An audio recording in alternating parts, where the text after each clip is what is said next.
Do you remember the moment you realized that the world had changed? Let me tell you a quick little story that has nothing and everything to do with the future of our world and how you fit into it. In 1917, the United States faced a huge problem. They were working hard to compete in the industrialized economy, and there was a shortage. Not a shortage of oil or coal or other natural resources, a shortage of people, specifically obedient factory workers. The solution to this economic dilemma? It was an experiment of sorts. It hadn't been done before, until someone thought of it. Mandatory public school. Unfortunately, the initial purpose of the United States public school system was not to inspire children or generate scholars. And it wasn't created for dreamers, people who color outside the lines, break the rules, and challenge the status quo. The public school system of the early 1900s was invented to create a nation full of adults who would obediently do their jobs in the factory assembly lines. Teaching kids to sit in straight rows and scheduling the entire day with the ringing of bells wasn't by chance. Punishing those who didn't conform was purposeful. These were the skills they would need to join the labor force. Intentional or not, this early method of turning dreamers into workers was an investment in the nation's economic future. And it worked. This then led to several generations of productive, fully employed workers. But it isn't working anymore. Why? Our economy has changed. We don't live in an industrialized economy anymore. We live in a connected economy.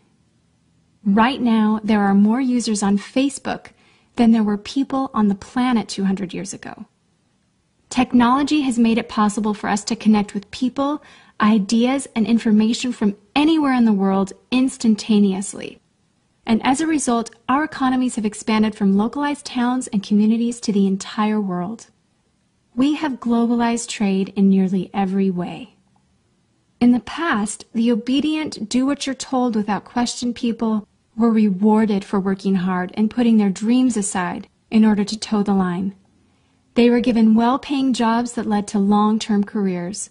They were guaranteed pensions, benefits, and the promise that they would always be taken care of. And they were. But that promise is gone for most of us today. Even if you have a white-collar job, the majority of white-collar workers are still working in a factory. Instead of operating a sewing machine or welding a widget, they now push pencils, type on keyboards, or process paperwork. It's still factory work because the entire focus of the day is spent on increasing productivity, which leaves little room for creativity, spontaneity, or individuality. The educated, hard-working masses are still doing what they're told, but they're no longer getting what they deserve. Even if you do everything you are told to do today, graduate from high school, go to college, get a degree, work hard in whatever job you can find, if you're lucky enough to find one, you're not guaranteed anything. Companies are being forced to change or die right now. Layoffs happen much more often than job openings appear, and the highest paying jobs are disappearing or heading overseas at an alarming rate. If you have a job where your boss tells you exactly what to do, he or she will always find someone cheaper than you to do it. Did you know that the average length of a job today is about 4.5 years? Contrast that to the 1960s when it was 40 years. The connected economy rewards a different group of people. It rewards the people who see things differently, who don't conform, people who have ideas that no one else has, people who are willing to work hard but know that the old way of doing things is broken. The connected economy rewards you not for being a cog in the wheel of life, but for standing up and reaching out. The connected economy rewards the connectors. Whether it's connecting a person to a person, a business to a business to a product, or a product to a person, those who learn how to connect are the ones who will survive and excel in the connected economy. That is how the world has changed. It's not about to change. It already has. Things are different now, and they're not going back to the way they used to be. Look at Facebook. What's their product? It's you. Your network, your information, your ideas, they all have value. Does Facebook pay you for the money they make selling your information to advertisers? No. But we still use it because we have an innate desire to connect with people. In fact, neuroscientists have found that we are actually hardwired to connect with each other.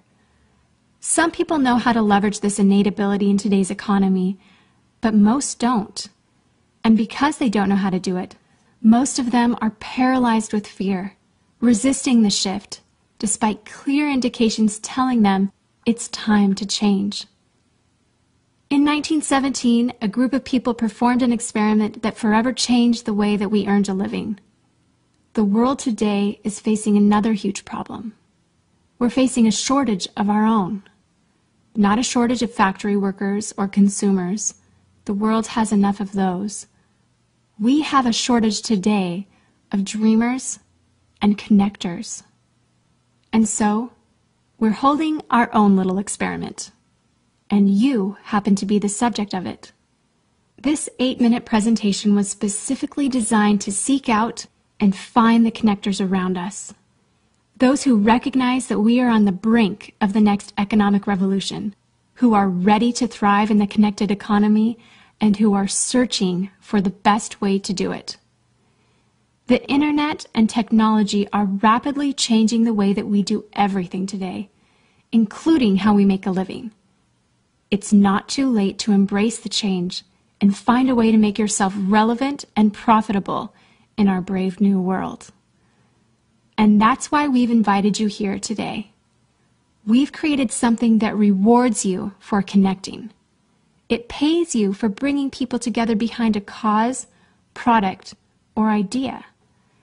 And we have systematized it and made it so that you can do it from anywhere, with anyone, at any time. If you are passionate about helping people, if you are passionate about changing lives, if you want to position yourself to be a capitalizing force within the connected revolution instead of just a bystander, let's start now. Do you remember the moment you realized that the world had changed? How about the moment you realized you could change with it? Are you ready for the details?